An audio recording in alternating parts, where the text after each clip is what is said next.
ជំរាបសួរបងប្អូនទាំងអស់គ្នាស្វាគមន៍មកកាន់ Channel Cookie សម្រាប់រឿងថ្ងៃនេះ Admin នឹងលើកយករឿងកំពូលបូជាចាអស្ចារ្យវគ្គ2ភេទ11យកមកបន្តសម្រាប់ចែកជូនបងប្អូនទាំងអស់គ្នាដើម្បីតាមដានទស្សនាឃើញថាមកដល់ភេទ11នេះគឺជាភេទដែល set បំផុតអ្នកទាំងអស់គ្នាដែលសារតែលោកឪគីមយកកំភ្លើងមកភ្ជុងក្បាលគាត់ជីវិតមួយដូចជីវិតមួយអញ្ចឹងណាបើសិនជាគាត់មិនសម្លាប់ខ្លួនអ្នកដែលស្លាប់គឺជាខ្ជុនសានរបស់យើងបើទោះបីជាប្រធានគូព្យាយាមហាមឃាត់នឹងអង្វរគាត់យ៉ាងណាក៏គាត់មិនព្រមស្ដាប់នោះដែរចំណែកឯខ្ជុនសានណាគឺថាយំផងអីផងអង្វរទៅកាន់លោកឪគីមកុំសម្លាប់ខ្លួនអីទុកឲ្យនាងជាអ្នកស្លាប់វិញពេលនឹងផងដែរស្រាប់តែមានសម្រែកដុតកំបាំងមួយចេញមកពីខាងក្រោយអញ្ចឹងណាស្របពេលនឹងផងដែរក៏មានសន្លឹកបៀពីរសន្លឹកហោះមកបុកមកជុលដែលនៅចិត្តក្បាលរបស់ខ្ជុនសានហ្នឹងលោកឪគីម្នេះគឺថាសប្បាយចិត្តខ្លាំងមែនទែនព្រោះថាពេលនេះខ្ជុនសានគឺបានរួចខ្លួនហើយគាត់ក៏មិនបាច់សម្លាប់ខ្លួនទៀតនោះដែរហើយឃើញថាអ្នកក្លាហានទាំងពីររបស់យើងគឺជាលោកឪពុកលីជាមួយនឹងបងស្រីគឹមចំណែកលោកឪគីនៅពេលដែលឃើញអញ្ចឹងគាត់ក៏បានយកកាភ្លើងនៅក្នុងដៃរបស់គាត់ហ្នឹងទៅបាញ់បំបែកអា speaker ដែលគាត់និយាយឆ្លើយឆ្លងជាមួយនឹងកំហុងស៊ីអ្នកទាំងអស់គ្នា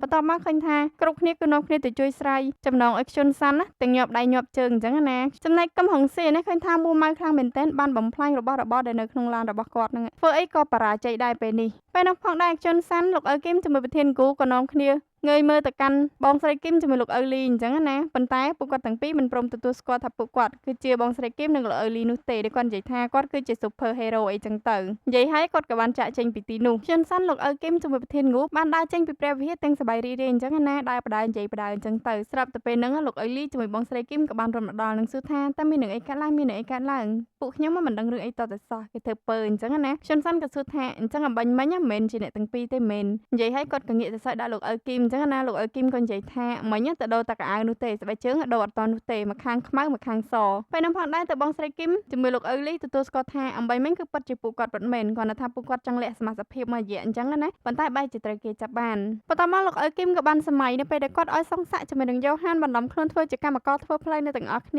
ារារាំងកូនចៅរបស់កឹមហុងស៊ីអត់ឲ្យទៅពិនិត្យកន្លែងតុកអូស្មានណោះធ្វើឲ្យពួកគេទាំងអស់នេះគឺនាំគ្នាអាក់ខានអញ្ចឹងណាហើយគាត់ក៏បានហៅអ្នកជំនាញឲ្យមកបូមអូស្មានពលទាំងអស់ហ្នឹងចេញពីការ៉ាសាំងចាស់មួយហ្នឹងទៅងាកមកកាន់នៅលើកប៉ាល់វិញសង្សាក់ជាមួយនឹងយ៉ូហានក៏ជាអ្នកបំពេញបេសកកម្មផងដែរដែលគាត់ទៅថ្ងៃមុនហ្នឹងគឺគាត់ទៅដើររកក្របបែកហើយបញ្ឈប់ការបំផ្ទុះក្របបែកហ្នឹងអញ្ចឹងណាពួកគាត់គឺធ្វើបានដោយជោគជ័យនិយាយទៅពីរអ្នកនេះធ្វើការងារចង់100មុខតែឯងហើយបន្ទាប់មកឃើញថាគ្នារបស់លោកឪគឹមក៏នាំគ្នាត្រេកអរមែនទែនដែលពួកយើងអាចធ្វើការងារនេះបានសម្រេចអញ្ចឹងណាឥឡូវនេះដល់ពេលបន្ទាប់យើងត្រូវទៅចាប់កំហុងស៊ីជាមួយនឹងណាមឌូហ៊ុនហើយពេលហ្នឹងផងដែរជុនសាន់គឺថាគុំជាមួយរតអញ្ញាណាមខ្លាំងមែនទែនដើរមកចោលកាមេរ៉ានឹងនិយាយថារតអញ្ញាណាមឯងចាំតែត្រៀមខ្លួនទៅធ្វើឲ្យគ្នារបស់គាត់ងើងឆ្ងល់នឹងសួរគ្នាថាតើនាងកំពុងតែកើតអីបន្ទាប់មកជុនសាន់ក៏បានមកជួបជាមួយនឹងរតអញ្ញាណាមអញ្ចឹងណាររឹងទៅកាន់រតអញ្ញាណាមមិនអីចង់សម្រាប់ខ្ញុំមែនឥឡូវខ្ញុំមិនបានស្លាប់នោះទេអ្នកឯងចាំតែត្រៀមខ្លួនទៅរតអញ្ញាណាមក៏សួរថាមាននឹងអីកើតឡើងខ្ញុំអត់ដឹងអីនោះទេក្រែងលោកឯងគឺជាអ្នកបញ្ជូនគេឲ្យទៅសម្លាប់ខ្ញុំហីពេលនេះកម្រងការរបស់លោកគឺត្រូវបរាជ័យហើយរតអញ្ញាណាមនៅពេលដែលខ្ជុនសាន់បានដឹងការប៉ັດហើយគាត់ក៏លេងធ្វើពុតអីទៀតដែរចេញចរិតស៊ីនមកដែលគាត់និយាយថាខ្ជុនសាន់គឺត្រឹមតែជាជនក្បត់តែប៉ុណ្ណោះក៏មិននិយាយជាមួយគាត់អីអញ្ចឹងណាលោកមិនណៃហៅខ្ញុំថាជាជនក្បត់នោះទេព្រោះតែខ្ញុំមកទីនេះគោលបំណងរបស់ខ្ញុំគឺទាញទម្លាក់ព្រះរាជអាជ្ញាដែលពុករលួយដូចជាលោកឯងហ្នឹង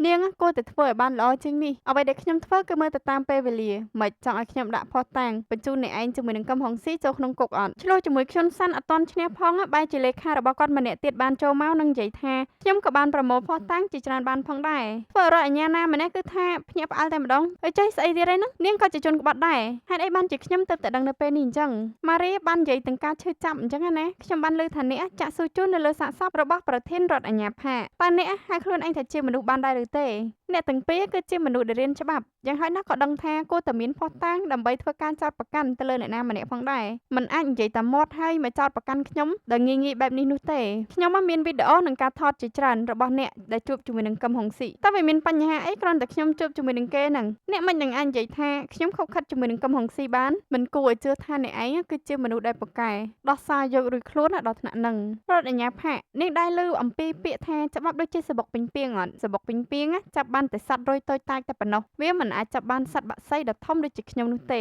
អញ្ចឹងអ្នកឯងជឿអត់ខ្ញុំនឹងពង្រីកសំណាញ់ដើម្បីចាប់សត្វបក្សីដូចជាអ្នកឯងអូស្ដាប់ទៅវាអស្ចារ្យខ្លាំងណាស់បើសិនជាអ្នកទៅទិញសំណាញ់ពេលណាប្រាប់ខ្ញុំផងគាត់និយាយសើចចំអកទៅកាន់ខ្ជុនសាន់ហើយគាត់ក៏បានដេញខ្ជុនសាន់ជាមួយនឹងលេខារបស់គាត់ ម៉ារីចាក់ចេញពីទីនេះអញ្ចឹងណាធ្វើឲ្យខ្ជុនសាន់នេះគឺខឹងខ្លាំងមែនទែនបន្ទាប់មកគាត់ជាមួយនឹងម៉ារីក៏នាំគ្នាសម្រេចចិត្តដែរថានឹងចូលទៅក្នុងបន្ទប់សម្ងាត់របស់រដ្ឋអាជ្ញាណាមលើកនេះពួកគាត់រៀបចំផែនការឲ្យល្អជាងមុនបន្ទាប់មកងាកមកមើលប្រធានគូជាមួយលោកអ៊ើគីមហើយនិងម៉ាដាមកូននៅទាំងអស់គ្នាកំពុងតែនិយាយអំពីការស្នើសុំពីក្រុមប៉ូលីស Interpol ដែលជាក្រុមប៉ូលីសអន្តរជាតិគឺមកតំបន់នេះដើម្បីចាប់អ្នកទោសអញ្ចឹងណាពួកគាត់ក៏ស្មានដឹងថាកំហុងស៊ីគឺជាមុខសញ្ញារបស់ពួកគេបាត់ទៅហើយក្នុងនោះផងដែរគាត់ក៏បានដឹងថារដ្ឋអាជ្ញាណាមគឺជាអ្នកក្បត់កំហុងស៊ីផងដែរងាកមកមើលអំពីដំណឹងដ៏គួរឲ្យរីករាយឃើញថាហេឌីរបស់យើងពេលនេះគឺបានក្លាយទៅជាប្រធាននៃក្រុមស៊ើបអង្កេតនិងបង្ក្រាបគ្រឿងញៀននៅទាំងអស់គ្នាគឺតែងតាំងដោយម៉ាដាមកូបន្ទាប់មកខាពេលលីននេះក៏ត្រូវទទួលបានតំណែងថ្មីគឺជាសមាជិកក្នុងក្រុមជាមួយនឹងហេឌីផងដែរហើយឃើញថាគ្នារបស់គាត់នាំគ្នាសប្បាយចិត្តនិងអបអរសាទរអញ្ចឹងណាហើយមើលទឹកមុខរបស់កូនចៅរដ្ឋអាជ្ញាណាមងាកមកកាន់កំហុងស៊ីនៅពេលនេះគឺពួកគាត់នាំគ្នាមករលុយនៅទាំងអស់គ្នាដែលកូនចៅរបស់គាត់យកម្លាក់ប៉ុន្តែមានណាអ្វីដែលហួសចិត្តហ្នឹងគឺថាសំបីតែ$1ក៏គ្មាននោះដែរធ្វើឲ្យគាត់ខឹងកូនចៅរបស់គាត់ទាំងអស់គ្នាខ្លាំងមែនទែនវាយទៅកាន់ពួកគេគ្រប់គ្នាតែម្ដងជាពិសេសអបិដៃស្ដាំរបស់គាត់នេះគឺថាត្រូវខ្លាំងជាងគេបន្ទាប់មកគាត់ក៏សួរទៅកាន់កូនចៅរបស់គាត់ថារឿងនេះត្រូវតែមានមនុស្សម្នាក់ចេញមកទទួលខុសត្រូវតែអ្នកណាស្ម័គ្រចិត្តស្លាប់ហើយអ្វីដែលចាប់អារម្មណ៍ហ្នឹងគឺថាកូនចៅរបស់គាត់អត់មានអ្នកណាខ្លាចស្លាប់នោះទេគឺពួកគេដដើមគ្នាចេញមកទទួលការស្លាប់អញ្ចឹងណាបន្ទាប់ពីគាត់បានសម្លាប់កូនចៅរបស់គាត់ម្នាក់ឃើញថាកូនចៅម្នាក់ទៀតហ្នឹងគឺថាស្រក់ទឹកភ្នែកតែម្ដងនៅពេលដែលឃើញគ្នារបស់ខ្លួនស្លាប់នៅនឹងមុខខ្លួនដូចនេះហើយអ្នកទាំងអស់គ្នាដឹងអត់ថាអ្នកណាគឺជាអ្នកលួចលុយរបស់កំហុងស៊ីគឺកូនចៅដ៏ល្អរបស់គាត់លោកផាកនេះឯងលួចលុយរបស់មេហើយគឺថាសបាយខ្លាំងមែនទែនបន្ទាប់មកកំហុងស៊ីបានខលមកគាត់អញ្ចឹងណាគាត់ក៏បានប្រាប់ទៅកាន់កំហុងស៊ីថាមិនបាច់តាមរកគាត់នោះទេលុយទាំងអស់ហ្នឹងគឺគាត់ជួយចាយឲ្យនិយាយផងឌឺផងទៅកាន់កំហុងស៊ីអញ្ចឹងទៅ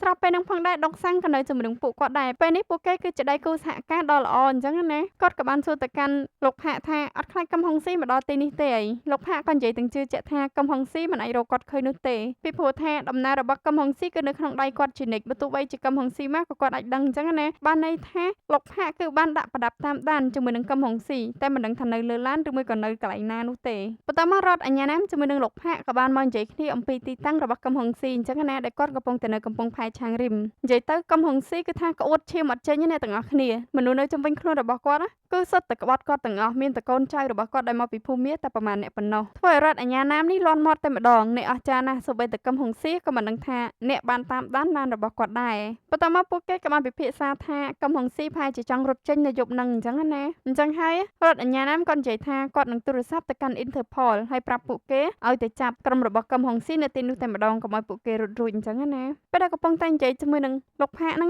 ងឃើញថាមានប្រធានគណៈបកម្នាក់បានខលមកគាត់នឹងបានហៅគាត់មកហូបតែអីអញ្ចឹងណាដែលបានសុំឲ្យគាត់ដោះលែងមនុស្សដែលមានឈ្មោះថាលីអ៊ីងស៊ូដែលត្រូវចាប់ខ្លួនក្នុងករណីជួញដូរគ្រឿងញៀនអីអញ្ចឹងទៅរដ្ឋអាជ្ញាផាកគាត់ក៏បាននិយាយថាគាត់មិនអាចលោកដៃនឹងដាក់សម្ពាធទៅលើក្រុមប៉ូលីសបាននោះទេនៅពេលដែលឃើញថារដ្ឋអាជ្ញាផាកមិនស្ដាប់តាមបញ្ជារបស់គាត់គាត់ក៏បានគំរាមទៅកាន់រដ្ឋអាជ្ញាផាកតែម្ដងមិនយើងនិយាយព្រោះជាមួយឯងហ្នឹងឯងស្មានថាយើងខ្លាចឯងមែនទេយើងមិនមែនមកទីនេះដើម្បីចរចានោះទេប៉ុន្តែយើងមកទីនេះដើម្បីបញ្ជាឯងត្រូវតែធ្វើតាមអ្វីដែលយើងបញ្ជាអញ្ចឹងណាធ្វើឲ្យរដ្ឋអាជ្ញាផាកនេះគឺព្រមទទួលទាំងកំហឹងអញ្ចឹងណាបន្ទាប់មករដ្ឋអាជ្ញាណាមក៏បានខលទៅកាន់កូនចៅគាត់ដែលនៅប៉ុស្តិ៍ប៉ូលីសហ្នឹងឲ្យរលេះដោះលែងលីអ៊ីងស៊ូនឹងអញ្ចឹងណាទៅតាមបញ្ជារបស់ថ្នាក់លើអញ្ចឹងទៅប៉ុន្តែកូនចៅរបស់គាត់ក៏បាននិយាយថាពេលនេះមិនដូចមុននោះទេប្រធានរបស់ពួកគេគឺជាហេឌីអតីតស្ត្រីអ្នកស៊ើបអង្កេតពីមុននោះរដ្ឋអាជ្ញាណាមអត់ខ្វល់នោះទេឲ្យពួកគាត់ធ្វើទៅហើយគាត់និយាយថាគាត់នឹងទទួលខុសត្រូវអញ្ចឹងណាប៉ុន្តែកូនចៅរបស់គាត់នៅពេលដែលបិទទូរស័ព្ទគាត់ក៏និយាយដែរស្អីគេនឹងទទួលខុសត្រូវមើលទៅខ្ញុំប្រហែលជាត្រូវគេទម្លាក់ពីតំណែងហីនិយាយទៅកូនចៅគាត់ដឹងចរិតរបស់គាត់ដែរតាមនុស្សនេះយកទៅរួចខ្លួនឯងនឹងដែលទៅខ្វល់ពីអ្នកណានៅពេលដែលពួកគាត់មកដល់លេងអ្នកទោសហើយដែលពួកគាត់ភ្ញាក់ផ្អើលហ្នឹងបែរជាឃើញសង្សាក់ជាមួយនឹងយ៉ូហាននៅក្នុងគុកលេងបៀទៅវិញគាត់ឆ្ងល់មែនទែនតើនេះមានរឿងអីកើតឡើងតើពួកឯងគឺជាអ្នកណាបន្ទាប់មកក៏ឃើញថាហេឌីខាប៉េលីនជាមួយនឹងម៉ាដាមកូបានចូលមកអញ្ចឹងណាជាមួយនឹងអ្នកស៊ើបអង្កេតពិសេសដែលមកទីនេះដើម្បីអញ្ជើញកូនចៅរបស់ណាមឌូហ៊ុនទាំងអស់ហ្នឹងឲ្យទៅសហការស៊ើបអង្កេតធ្វើអបិហ្នឹងគាត់លន់មាត់ថាទីបំផុតនៅតែជាគាត់គឺជាអ្នកទទួលរងថ្មបាក់អញ្ចឹងណាគាត់ក៏យល់ព្រមទៅជាមួយនឹងខាងអ្នកស៊ើបអង្កេតនឹងទៅងាកមកមើលខ្ជិនសាន់ជាមួយម៉ារីលើកនេះក៏បានមកបន្ទប់សម្ងាត់របស់រដ្ឋអាជ្ញាណាមអញ្ចឹងណាមកលើកនេះអត់មានកោះសោដូចពីមុននោះទេប៉ុន្តែគេយកឧបករណ៍សម័យថ្មីមកបើកទ្វារនឹងតែម្ដងហើយឃើញថាបើកចូលទៅបានជោគជ័យពិតមែនពួកគាត់ក៏បានយកស្រោមមុខមកពាក់ហើយយក spray មកបាញ់នៅលើកាមេរ៉ាទាំងអស់អញ្ចឹងណាហើយក៏ដើររនៅជុំវិញបន្ទប់នោះប៉ុន្តែឃើញថាវាគឺទទេស្អាតតែម្ដងប្រហែលជារដ្ឋអាជ្ញាណាមគាត់បានដឹងខ្លួននឹងមកសម្អាតវាបាត់ទៅហើយងាកមកកាន់ដុកសាំងឯនេះគឺបានមកលេងជាមួយនឹងលោកផាកអញ្ចឹងណាហើយគាត់បានយកឱសថបុរាណមួយដែលគាត់និយាយថាវាមានតម្លៃដល់ទៅ100,000 វ៉ុនឯណោះយកបញ្ជូនមិត្តល្អរបស់គាត់គឺលោកផាកនឹងឯងធ្វើលោកផាក នេះគឺញញឹមទទួលយ៉ាងរីករាយប៉ុន្តែមានណាលើលោកនេះគ្មានរបស់ហ្វ្រីនោះទេដកសាំងមុននឹងឲ្យទៅកាន់លោកផាកក៏បានបោកសួរលោកផាកអំពីទីតាំងរបស់កឹមហុងស៊ីផងដែរដំបូងក៏អត់ចង់ប្រាប់នោះទេប៉ុន្តែនៅពេលដែលនិយាយចាក់ចុះចាក់ឡើងឃើញថាលោកផាកនេះគឺពិតជាបានប្រាប់ទីតាំងរបស់កឹមហុងស៊ីមែនដែលទីតាំងហ្នឹងគឺនៅជិតកំពង់ផែឆាំងរីមកអ្នកទាំងអស់គ្នាបន្ទាប់ពីបានដឹងទីតាំងហើយឃើញថាលោកអ៊ើគឹមក៏បានបញ្ញាប់ខលទៅប្រាប់ហេឌីអញ្ចឹងណាឲ្យហេឌីគឺនាំក្រុមការងាររបស់គាត់ទៅសម្អាតសម្បុករបស់លោកផាកចំណែកឯលោកអ៊ើគឹមប្រធានហ្គូនិងខ្ជុនសាន់ណាគឺនាំគ្នាទៅរកកឹមហុងស៊ីនៅឯកំពង់ផែអញ្ចឹងណាលោកអ៊ើគឹមបន្ទាប់ពីខលទៅហេឌីហើយក៏បានខលទៅកូនសិស្សឆេអញ្ចឹងណាដែលឲ្យកូនសិស្សឆេក៏ចេញបេសកកម្មផងដែរដូចគ្នារបស់គេមានឡើងច្រើនតែម្ដងគឺជាកូនសិស្សនៅក្នុងព្រះវិហារហ្នឹងងាកមកកាន់លោកផាកនិងកូនចៅរបស់គាត់កំពុងតែផឹកស៊ីយ៉ាងសប្បាយរីករាយអញ្ចឹងណាអូយពេលនេះគឺថាលុយរាប់ពាន់លានបានដល់ដៃរបស់គាត់រឿងអីគាត់មិនសប្បាយចិត្តប៉ុន្តែពេលដែលកំពុងផឹកស៊ីសុកហ្នឹងស្រាប់តែខាងប៉ូលីសគឺជាក្រុមហេឌីបានមកដល់ហើយអ្នកទាំងអស់គ្នាធ្វើឲ្យពូគាត់ភ្ញាក់ផ្អើលមែនទែនជាពិសេសជាមួយនឹងវត្តមានរបស់ខាប៉េលីនដែលនៅទីនេះឲ្យញ៉ាំមិនលក់គ្រឿងញៀនសុកបែរជាទៅធ្វើប៉ូលីសវិញអញ្ចឹងណាប៉ុន្តែនៅពេលនឹងផងដែរពួកគាត់ក៏មិនមានការខ្លាចក្រែងញញើតអីទេដោយសារតែពួកគាត់ហ្នឹងបានត្រៀមរួចរាល់ជាស្រេចហើយបន្ទាប់មកគាត់ក៏បានហៅគ្នារបស់គាត់ដែលបានលាក់ខ្លួនអ្នកទាំងអស់គ្នាហើយមនុស្សឡើងចង់30នាក់ចំណែកខាងប៉ូលីសរបស់យើងគឺមានតែ5នាក់នោះទេធ្វើការរៀងធ្ងន់តិចឲ្យហេឌីអើយងាកមកកាន់កំពង់ផែឆាំរីមែនណាគឺថាក្រុម Interpol កំពុងតែនាំគ្នារងចាំគ្នារបស់កឹមហុងស៊ីរួចជាស្រេចបន្ទាប់មកក៏ឃើញថាគោលដៅបានមកដល់អញ្ចឹងណាពួកគាត់ក៏នាំគ្នាត្រៀមខ្លួនដើម្បីចេញទៅចាប់គោលដៅងាកមកកាន់ហេឌីឯនេះគឺថាគ្នា5នាក់ទប់ទល់ជាមួយនឹងជនពាលជាច្រើនគឺពួកគាត់ពិតជាពិបាកមែនទែនវាទៅវាមកអស់រយៈពេលជាយូរទើបដឹងថាគ្នារបស់ប៉ូលីសគឺមិនអាចយកឈ្នះក្រុមជនពាលទាំងអស់នឹងបាននោះទេអូយអេដមីននេះឡើងសែតហ្មងណាទាំងអស់គ្នាលោកផានេះគឺថាបានចិត្តគឺនាំគ្នាអង្គុយសោយអញ្ចឹងណាពីអ្នកកូនចៅរបស់គាត់អបិកធាត់នេះប៉ុន្តែមានណាពេលនឹងផងដែរគឺថាកូនសិស្សឆេគឺបានដឹកនាំគ្នារបស់គេជាច្រើនមកទីនេះអញ្ចឹងណាកូនសិស្សឆេគឺបាននិយាយថានេះគឺជាជំនួបនៃការសងសឹកថ្ងៃមុនទៅវាយគេដល់កន្លែងឥឡូវគេមកសងសឹកវិញហើយប៉ុន្តែគ្នារបស់ហេឌីបានព្យាយាមប្រាប់ទៅកាន់កូនសិស្សឆេថាកុំអីអញ្ចឹងណាពីព្រោះនេះគឺជាក្រុមជនពាលខ្លាចក្រុមរបស់កូនសិស្សឆេមិនអាចទប់ទល់បានប៉ុន្តែគ្រប់គ្នាមិនបានដឹងនោះទេថាលើកនេះប្រមុខដឹកនាំគឺជាព្រឹទ្ធាចារ្យលីអញ្ចឹងណាអូជនពាលទាំងអស់នេះគ្មានរស់នោះទេមកជួបជើងចាស់បែបនេះបន្ទាប់មកគាត់ក៏បានមកប្រើស្ទាយចាស់របស់គាត់អ្នកទាំងអស់គ្នាដោយការយកដបមួយនេះឲ្យមកដុតភ្លើងអញ្ចឹងណាធ្វើឲ្យលោកផាឯនេះគឺថាផិតភ័យខ្លាំងមែនទែនបន្ទាប់មកនៅពេលដែលគាត់បំរុងនឹងគប់ដបនឹងទៅកាន់លោកផាឯប៉ុន្តែឃើញថាឆ្អឹងរបស់គាត់បែរជាមានបញ្ហាលឺតក្រែកធ្វើឲ្យដៃរបស់គាត់ឈឺតលាក់អាដបនឹងនៅលើជើងខ្លួនឯងមានណាឆេះខោពេញនឹងអ្នកទាំងអស់គ្នាអើយជើងចាស់ពិតមែនឆ្លៀតពេលនឹងផងដែរឃើញថាក្រុមទាំងពីរក៏នាំគ្នាបើកឆាកប្រយុទ្ធគ្នាអញ្ចឹងណាលោកផាឯនេះគាត់នឹកឃើញអញ្ចឹងគឺរត់យកឬខ្លួនតែម្ដងដល់ឲ្យកូនចៅរបស់គាត់អបិកម៉ាប់នេះចូលទៅវាយនឹងគេទៅអបិកម៉ាប់ហ្នឹងនៅពេលដែលគាត់ចូលមកវាយគឺគាត់វាយកូនសិស្សឆេអ្នកទាំងអស់គ្នាមៀតធំហើយកម្លាំងក៏ខ្លាំងទៀតធ្វើឲ្យកូនសិស្សឆេត្រូវរបស់គាត់ដែរហ្នឹងប៉ុន្តែមានណាកូនសិស្សឆេឃើញតែស្វិតអញ្ចឹងនោះទេនៅពេលដែលគាត់ប្រមូលកម្លាំងមកវាយអបិកម៉ាប់នេះឃើញថាធ្វើអបិកម៉ាប់នឹងដួលគាត់នៅគាត់ងាកមកវិញគ្នារបស់គាត់ទាំងអស់គឺបានកំចាត់កូនចៅរបស់លោកផាឡើងរៀបតែម្ដងពេលនោះផងដែរពួកគេក៏បាននឹងថាលោកផារត់គេចអញ្ចឹងណាប៉ុន្តែហេឌីគឺដាក់បញ្ជាមិនឲ្យទៅតាមលោកផានោះទេបន្តមកយើងឃើញថាលោកផាអានេះគឺថាមកសប្បាយរីករាយជាមួយនឹងលុយរបស់គាត់អញ្ចឹងណាកូនចៅរបស់គាត់ធ្វើប៉ូលីសចាប់ហើយអញ្ចឹងលុយទាំងអស់នេះគឺជារបស់គាត់តែម្នាក់គត់ប៉ុន្តែគាត់បែរជាភ្លេចមិត្តដ៏ល្អរបស់គាត់គឺដុកសាំងនៅពេលដែលដុកសាំងចូលមកដល់ទៅគាត់និយាយថាអូមែននោះទេខ្ញុំច្រឡំលុយនេះគឺជាលុយរបស់យើងទាំងពីរនាក់ម្នាក់50អញ្ចឹងណាចំណែកដុកសាំងឯណាគឺថាវីទៅកាន់លោកផាវីយោលោកផាឯនេះកំពុងតែឈឺលបួសមិនទាន់ជាផងបែរជាត្រូវដុកសាំងនេះវាយ៉ាងដំណំទៀតធ្វើឲ្យគាត់ស្រែករោទាំងភាពឈឺចាប់អត់មាននឹកសំណោះមិត្តភ័ក្តិអីសោះដុកសាំងនេះងាកមកកាន់កំហុងស៊ីដែលនៅកំពង់ផែបំរុងនឹងរត់កិច្ចប៉ុន្តែរត់ទៅណាមានរួចបើក្រុមប៉ូលីសអន្តរជាតិក៏បានមកចាប់គាត់អញ្ចឹងណាពេលនឹងផងដែរគាត់ញញឹមធម្មតានោះទេប៉ុន្តែនៅពេលដែលគាត់ដឹងអំពីវត្តមានមនុស្សដែលទៅរាយការណ៍ប្រាប់ក្រុមប៉ូលីសអន្តរជាតិទាំងអស់នេះធ្វើឲ្យគាត់ហួសចិត្តខ្លាំងមែនទែនគឺជារអញ្ញាណាមឌូហ៊ុនដែលជាគ្នារបស់គាត់សោះហ្នឹងណានៅពេលនឹងផងដែរខាងប៉ូលីសក៏បានឲ្យក្រុមរបស់កំហុងស៊ីក្រាបទៅដីអញ្ចឹងណាប៉ុន្តែពួកគេគឺមិនព្រមធ្វើតាមនោះទេធ្វើឲ្យខាងប៉ូលីសគឺបានដកកំភ្លើងគំរាមនឹងភ្ជុងទៅកាន់ពួកគេចំណែកលោកអ៊ើគឹមជាមួយនឹងគ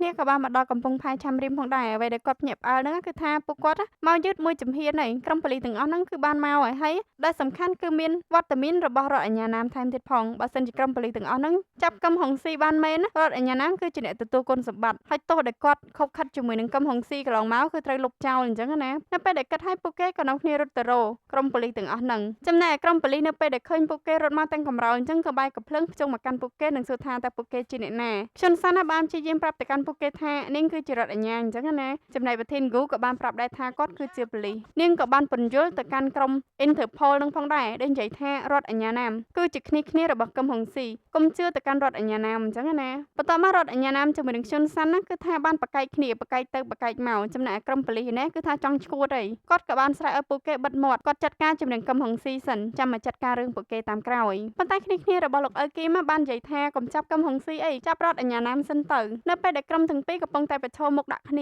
ស្រាប់ពេលដែល3នាក់នៅខាងក្រៅនោះគឺថានិយាយផងកាយវិការផងឡើយញ៉ៃពេញនឹងស្រាប់តែមានអ្វីម្យ៉ាងហោះមកពីខាងលើអញ្ចឹងអ្នកទាំងអស់គ្នាអេដមីននេះស្មានតែក្របបែកងាកមកកាន់ក្រុមរបស់លោកអ៊ើគីមក៏នាំគ្នាមកមើលព័ត៌មានអញ្ចឹងណានៅពេលនឹងផងដែរអ្នកទាំងអស់គ្នាបើយើងដឹងថារបស់ដែលហោះមកពីលើនឹងគឺជាទ្វារយន្តហោះសាមហ្មងអាទ្វារយន្តហោះនេះវាខ្វះកន្លែងធ្លាក់បែរជាមកធ្លាក់កន្លែងទៅគេកំពុងតែមកចាប់អក្រិតជនវិញហើយមើលទឹកមុខរបស់អ្នកគ្រប់គ្នាគឺសិតតែហត់នឿយអញ្ចឹងណាដោយសារតែថ្ងៃនេះគឺនាំគ្នាចេញទៅបំពេញបេសកកម្មរៀងៗខ្លួនតែម្ដងហើយឃើញថាគ្រោះថ្នាក់មួយនេះបានបណ្ដាលឲ្យកូនចៅរបស់កឹមហុងស៊ី3នាក់ស្លាប់និងខាងប៉ូលីស2នាក់គឺរងរបួសប៉ុន្តែអ្វីដែលសែតបំផុតហ្នឹងគឺថាកឹមហុងស៊ីគឺអាចរត់យករួចខ្លួនពីទីនេះអញ្ចឹងណាពេលនឹងផុតដែរក្រុមរបស់លោកអ៊ើគីមក៏ចាប់ផ្ដើមនាំគ្នាទៅសារគ្នាទៅវិញទៅមកអញ្ចឹងណាពីព្រោះថាមានជំនួយពីអ្នកគ្រប់គ្នាជាពិសេសគឺជនបង្កប់ខាប៉េលីនជាមួយនឹងដុកសាំងហើយក៏មានជំនួយពីម៉ាដាមកូផងដែរទើបធ្វើឲ្យពួកគាត់អាចរៀបចំផែនការទៅយ៉ាងរលូនអញ្ចឹងណាពេលនឹងផុតដែរប្រធានគូក៏ចាប់ផ្ដើមទៅលេបថ្នាំសម្រួលសរសៃរបស់គាត់នឹងពីព្រោះថាឈឺឆ្អឹងឈឺឆ្អែងដល់ហើយរត់មួយថ្ងៃហីគ្រប់គ្នានៅពេលដែលលឺអញ្ចឹងក៏នាំគ្នាមកសុំគាត់ម្នាក់មួយអញ្ចឹងណាដើម្បីសម្រួលសរសៃពួកគាត់ដែរអត់តែជនសាន់របស់យើងនោះទេពីព្រោះថាពេលនេះបញ្ហារបស់គាត់គឺមិនមែនជាការសម្រួលសរសៃឈឺឆ្អឹងឈឺឆ្អែងអីទេប៉ុន្តែគឺជាការប្រឈមមុខជាមួយនឹងខ្មោចនៅផ្ទះរបស់គាត់ពេលនឹងផងដែរគាត់ក៏ចង់ប្រាប់គ្រប់គ្នាអំពីរឿងរ៉ាវនៅក្នុងផ្ទះរបស់គាត់ប៉ុន្តែមិនមានអ្នកណាស្ដាប់នោះទេមានតែអ្នកក្លាហានយ៉ូហានរបស់យើងម្នាក់តែប៉ុណ្ណោះដែលមកអង្គុយចិត្តជនសាន់ដើម្បីស្ដាប់រឿងរ៉ាវរបស់គាត់អញ្ចឹងណាប៉ុន្តែមានណាពេលហ្នឹងជនសាន់គ្រាន់តែរៀបរាប់ថាផ្ទះរបស់គាត់មានខ្មោចយ៉ូហានគឺថាស្រែកយករត់ចាក់ចេញពីទីនោះតែម្ដងធ្វើដូចមុខរបស់ជនសាន់ហ្នឹងជាខ្មោចអញ្ចឹងហើយបើគង់តែចាក់ចេញទៅដដែលហ្នឹងដំបងឡើយចាំបាច់ផ្ដល់សង្ឃឹមដើរចូលមកធ្វើអីងាកមកកាន់រត់អញ្ញាណាម្នេះភ័យខ្លួនទេណាលេងចង់នៅប៊ូសាណែគាត់ចង់ទៅនៅទីក្រុងសេអ៊ូលវិញប៉ុន្តែគឺគាត់ត្រូវការជំនួយពីមន្ត្រីធំដែលគាត់ធ្លាប់ជួយអញ្ចឹងណាសុទ្ធតែជាអ្នកពុកអលួយដូចគ្នាដោយគាត់បានផ្ញើសារគម្រាមទៅកាន់ពួកគេឲ្យមកជុំគ្នាអញ្ចឹងណាគាត់ត្រូវការជំនួយពីពួកគេនៅពេលដែលគាត់មកធ្វើការនៅក្នុងទីក្រុងសេអ៊ូលអញ្ចឹងណាពួកមន្ត្រីទាំងអស់ហ្នឹងអត់ពេញចិត្តនោះទេប៉ុន្តែធ្វើម៉េចបើចំណុចខ្សោយរបស់ពួកគាត់គឺនៅក្នុងដៃរដ្ឋអាជ្ញាណាមួយហ្នឹងតឥឡូវមកមើលទីក្រុងប៊ូសានវិញឃើញថាម្ដាមហ្គូលោកអ៊ើគីមខ្ជុនសាន់និងប្រធានហ្គូទាំងពីរអ្នកមីងក្មួយនេះគឺដល់គ្នាមកប្រជុំគ្នាអញ្ចឹងណាដោយសារតែដឹងថារដ្ឋអាជ្ញាណាឥឡូវឡើងទៅទីក្រុងសេអ៊ូលហើយពួកគាត់ក៏មានកម្រងចង់ចាប់កឹមហុងស៊ីផងដែរម្ដាមកក៏បានឲ្យគ្នាលោកអ៊ើគីមទាំង3នាក់នាំគ្នាឡើងទៅទីក្រុងសេអ៊ូលអញ្ចឹងណាខ្លាចកឹមហុងស៊ីទៅរករដ្ឋអាជ្ញាណាដើម្បីសងសឹកទុកឲ្យគាត់ជាមួយនឹងហេឌីនៅទីនេះដើម្បីមើលទីក្រុងប៊ូសានអញ្ចឹងទៅពួកគាត់ក៏នាំគ្នាស្រស់ស្រួលគ្នាអញ្ចឹងណាប៉ុន្តែកាតព្វកិច្ចដ៏ធំពេលនេះគឺខ្ជុនសាន់ត្រូវត្រឡប់ទៅផ្ទះរៀបចំអីវ៉ាន់ហើយគាត់អត់ទៅម្នាក់ឯនោះទេដែលអូសលោកអ៊ើគីមទៅជាមួយផងដែរពេលដែលខ្ជុនសាន់កំពុងរៀបចំអីវ៉ាន់ឃើញថាលោកអ៊ើគីមងាកលេចងាកកើតមើលទៅហាក់បីដូចជាភ័យខ្លាចអញ្ចឹងណានៅពេលដែលខ្ជុនសាន់សួរថាមិនខ្លាចមែនគាត់បាននិយាយថាខ្ញុំជាអ្នកណាខ្ញុំគឺជាអាចារ្យខ្ញុំមិនអាចខ្លាចខ្មោចបានទៅខ្ជុនសាន់ក៏បាននឹកឃើញសួរលោកអ៊ើគីមថ្ងៃមុនខ្ញុំឲ្យមើលរូបស្ត្រីដែលជាជនរងគ្រោះហ្នឹងមិនក៏ស្លាប់ធ្លាប់បានជួបនាងដែរមែនប៉ុន្តែលោកអ៊ើគីមគាត់បានអះអាងថានោះគឺជាសុបិនអញ្ចឹងណាបន្ទាប់មកខ្ជុនសាន់ក៏បានប្រាប់ឲ្យលោកអ៊ើគីមហ្នឹងទៅយកកាបូបនៅក្នុងបន្ទប់របស់នាងនៅពេលដែលគាត់ចូលទៅដល់គឺថាស្រែកឡើងខ្លាំងតែម្ដងខ្ជុនសាន់ចូលមកដល់ក៏ឃើញថាគ្រាន់តែជារូបកាក់ដែលតម្រៀបគ្នាជារូបឈើឆ្កាងអញ្ចឹងណាវាគ្មានអីគួរឲ្យខ្លាចនោះទេប៉ុន្តែលោកអ៊ើគីមដែលធ្លាប់ជួបផ្ទាល់នេះបានដឹងថាក្មេងស្រីម្នាក់ហ្នឹងធ្លាប់យករូបកាក់ទាំងអស់នេះយកមកបង្វិលជារូបឈើឆ្កាងប្រឡាចគាត់អញ្ចឹងណាទៅធ្វើឲ្យគាត់ខ្លាចដែលខ្ជុនសាន់ប្រាប់ថានេះគ្រាន់តែគាត់គឺជាអ្នករៀបតាគាត់រៀបអញ្ចឹងនៅពេលដែលគាត់អត់នៅផ្ទះអញ្ចឹងណាខ្ជុនសាន់បំរុងនឹងរៀបចំកន្លែងហ្នឹងឯងស្រាប់តែលោកអ៊ើគីមគាត់ថាកុំទៅប៉ះពាល់វាអញ្ចឹងណាមកសន្ទុះក្រោយមកពួកគាត់ទាំងពីរក៏ស្រាប់តែឮសំឡេងចម្លែកដែលវាមិនដឹងថាជាសំឡេងអីនោះទេលោកអ៊ើគីមគាត់សម្រួលអារម្មណ៍ស្ដាប់ក្រោយជញ្ជាំងអញ្ចឹងណាដែលគាត់និយាយថាវាឮចេញពីក្នុងជញ្ជាំងនេះតែម្ដងមិនដឹងថាជាស្អីនោះទេបន្ទាប់មកនាំគ្នាស្រែកឲ្យរត់ចេញពីបន្ទប់នឹងទៅប៉ុន្តែមិនរត់ទៅណាអ្នកទាំងអស់គ្នាគឺរត់ទៅរកឧបករណ៍ដើម្បីមកវាយជញ្ជាំងនឹងចេញទើបឃើញថាមានសាកសពនៅក្នុងនឹងហើយគឺជាសាកសពរបស់ស្ត្រីដែលជាខ្មោចតែងតលងជន់សាន់ហើយនឹងលោកអ៊ើគីមនឹងឯងហើយសំឡេងដែលរោចេញពីសាកសពនោះគឺចេញមកតាមសំឡេងនីលកាវ័យឆ្លាតរបស់នាងដែលវាអស់ថ្មអញ្ចឹងណាទើបបានជាវីរ៉ូសំឡេងឲ្យពួកគាត់ទាំងពីរនាក់ឮអញ្ចឹងទៅហើយអ្វីដែលសំខាន់នេះគឺជាករណីដែលប៉ូលីសបំបីក្តីមិនបានអ្នកទាំងអស់គ្នាដោយសារតែរោសាកសពអត់ឃើញហើយជនល្មើសនោះគឺបានស្លាប់ហើយឥឡូវនេះរឿងក្តីមួយនេះគឺបានបំបែករួចរាល់អស់ហើយងាកមកកាន់សង្ឃយុនដែលស្លាប់អស់ជាច្រើនភាគនេះអ្នកទាំងអស់គ្នាឥឡូវគាត់បានដឹងខ្លួនវិញហើយនៅពេលដែលគាត់ដឹងខ្លួនភ្លាមមកក៏បានខលទៅកាន់លោកអ៊ើគីមនឹងគ្នាអញ្ចឹងណាឃើញថាក្រុមរបស់លោកអ៊ើគីមគឺថាសប្បាយចិត្តខ្លាំងមែនទែននៅពេលដែលបានឮដំណឹងមួយនេះដែលពួកគាត់សន្យាថានឹងត្រឡប់ទៅកាន់ទីក្រុងសេអ៊ូលឆាប់ៗដើម្បីទៅមើលសង្ឃយុនអញ្ចឹងណាងាកមកកាន់កឹមហុងស៊ីនៅសល់គ្នាតែ3នាក់លុយក៏មិនដឹងនៅណានៅណីដែរប៉ុន្តែបែរជាមានលុយមកទិញអាវុធអញ្ចឹងណានៅពេលដែលគាត់បានសាកអាវុធ វុធរួចរាល់ហើយត្រឡប់មកវិញគាត់ក៏បានមើលរូបម្ដាយរបស់គាត់តាមពិតគាត់ចាប់អារម្មណ៍ជាមួយខុនសាន់ដោយសារតែនាងមានមុខមាត់ដូចបេះបិទទៅនឹងម្ដាយរបស់គាត់វាមិនមែនថាមកពីស្នេហា 100% នោះទេតែគាត់បាននិយាយប្រាប់ទៅកាន់ម្ដាយគាត់ថាអ្នកម៉ាក់ជីវិតដែលធ្វើជាមនុស្សអាក្រក់វាពិតជាមិនងាយស្រួលនោះឡើយតោះឥឡូវយើងមកមើលអំពីព័ត៌មានក្តៅកគុកគឺព្រះអញ្ញាផាកខុនសាន់ការិយាល័យព្រហ្មទណ្ឌកម្រិតធ្ងន់នៃការិយាល័យអัยការស្រុកនិងលោកឪពុកគឹមនៃអាចារ្យកាតូលិកនៃទីក្រុងសេអ៊ូលបានចោទប្រកាន់ទៅកាន់ព្រះអញ្ញាណាមនៃការិយាល័យរដ្ឋអញ្ញាកណ្ដាលនៃទីក្រុងសេអ៊ូលពីបទខុបខិតជាមួយនឹងឈ្មួញជួញដូរគ្រឿងញៀននិងរួមគំនិតធ្វើឃាតនិងកាត់បន្ថយការចោទប្រកាន់បទល្មើសគ្រឿងញៀនរបស់កូនមន្ត្រីជាន់ខ្ពស់បានន័យថាទទួលសំណុកសោកប៉ាន់កាត់បន្ថយទោសឲ្យកូនមន្ត្រីធំៗអញ្ចឹងណានៅពេលដែលពួកគាត់បានមកដល់មកអ្នកសារព័ត៌មានទាំងអស់អ្នកសារព័ត៌មានក៏បានសួរថាមានភស្តុតាងពាក់ព័ន្ធជាមួយនឹងករណីជួញដូរគ្រឿងញៀនរបស់ក្រុមព្រះអញ្ញាណាមអត់ហើយសូមឲ្យបញ្ចេញយោបល់ពាក់ព័ន្ធជាមួយនឹងការញុះញង់ធ្វើឃាតពីព្រះអញ្ញាណាមអញ្ចឹងណាលោកអ៊ឺគឹមនិងជុនសាន់ក៏បានបង្ហាញអំពីភស្តុតាងដែលនាងត្រៀមនឹងដាក់ទៅខាងតុលាការអញ្ចឹងណាហើយគាត់ក៏បាននិយាយថានេះគឺជាលិខិតឯកសារនៃការខុបខិតព្រះអញ្ញាណាមជាមួយនឹងមន្ត្រីធំរឿងប៉ិតមិនទាន់ចាប់ផ្ដើមនោះទេម៉េចអីអ្នកអភ័យខ្លាចខែមែនទេនៅពេលដែលអ្នកកំពុងមើលទូរទស្សន៍សូមរងចាំការប៉ិតនឹងចេញមកពួកគាត់ទាំងពីរគឺនឹងគ្នាច្អល់មកកាន់ទូរទស្សន៍អញ្ចឹងណាហើយក៏ចង់សម្ដៅទៅលើលោករដ្ឋអញ្ញាណាមផងដែរងាកមកមើលលោករដ្ឋអញ្ញាណាមនេះគឺថាគេយកกระดาษកោះហៅមកដល់ផ្ទះរបស់គាត់តែម្ដងនៅខាងតុលាការគឺហៅគាត់ទៅសហការស៊ើបអង្កេតពាក់ព័ន្ធជាមួយនឹងបណ្ដឹងដែលគេប្តឹងគាត់អញ្ចឹងណាអ្នកទាំងអស់គ្នាឥឡូវនេះរឿងភេទ11របស់យើងគឺត្រូវបានបញ្ចប់តែត្រឹមនេះហើយក្នុងមួយអាទិត្យនេះគឺចេញតែមួយភាគទេអ្នកទាំងអស់គ្នា admin set មែនតើលើកមុនមួយអាទិត្យចេញពីរភាគប៉ុន្តែរយៈពេល3-4អាទិត្យនេះគឺមួយអាទិត្យចេញតែមួយភាគតែប៉ុណ្ណោះអញ្ចឹងបានន័យថាភាគបញ្ចប់គឺនៅអាទិត្យក្រោយអញ្ចឹងណាកុំភ្លេចរងចាំមើលជាមួយនឹង admin ទាំងអស់គ្នាអាទិត្យមុន admin បានប្រាប់ថាភាគបញ្ចប់នឹងចេញថ្ងៃ11 12ដោយសារតែ admin ទៅមើលការបរិច្ឆេទនៃការចាក់បញ្ចាំងរបស់គេគឺគេដាក់អញ្ចឹងថាបញ្ចប់នៅអាទិត្យនឹងប៉ុន្តែមានណារវល់ទៅសម្រាយរឿង When the Phone Ring ស្រាប់តែមកមើលរឿងនេះវិញទើបចេញភាគ11នោះទេអរគុណបើសិនជាមានខុសឆ្គងត្រង់ប្រការណាមួយ admin សំខាន់តែអភ័យទោសណាជួបគ្នាជាមួយនឹង admin នៅរឿងក្រោយៗទៀតបាយបាយ